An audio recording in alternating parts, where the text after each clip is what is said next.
ఒక ఊరిలో ఒక వృద్ధురాలు ఉండేది. ఆమె చాలా పేదరాలు. ఆమె ఎంతో కష్టపడి కొంత ధనాన్ని కూడబెట్టింది.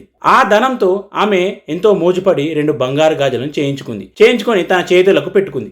అందరూ ఆమె గాజులను చూడాలని, ఆమె గాజులను మెచ్చుకోవాలని చెప్పి ఆమెకు ఎంతో ఆశగా ఉండేది. కానీ ఎవ్వరూ ఆమె గాజుల సంగతిని గమనించలేదు. ఆ గాజుల సంగతి అందరికీ తెలియాలని ఆమె ఏ విధంగానైనా నలుగురికి తను చేయించుకున్న బంగారు గాజుల గురించి తెలియజేయాలనుకున్నది ఆ వృద్ధురాలు. ఒకనాడు మూర్ఖంగా తన గుడిసెకు తనే నిప్పంటించుకొని గుడిసె తగలబడిపోతుంటే ఆమె వీధిలో నిలబడి అయ్యో అయ్యో నా ఇల్లు తగలబడిపోతుందని చెప్పి ఆమె 2 చేతులు పైకెత్తి తన 2 గాజులు అందరికీ కనబడేలా చేస్తూ అరవటం మొదలుపెట్టింది. చుట్టుపక్కల ఉన్న జనమంతా వచ్చి ఆమె కాలిపోతున్న గుడిసెను చూస్తున్నారే కానీ ఆమె చేతుకున్న గాజులను ఎవరు గమనించలేదు. ఇక నాకు మిగిలిందేముంది, ఈ 2 గాజులు తప్ప అని చేతి గాజులను చూపెడుతూ ఏడవడం మొదలుపెట్టింది.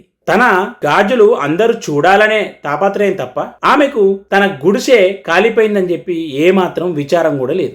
ఇతరుల దృష్టిని ఆకర్షించేందుకు చేసే పనులన్నీ అనర్థ హేతువులే.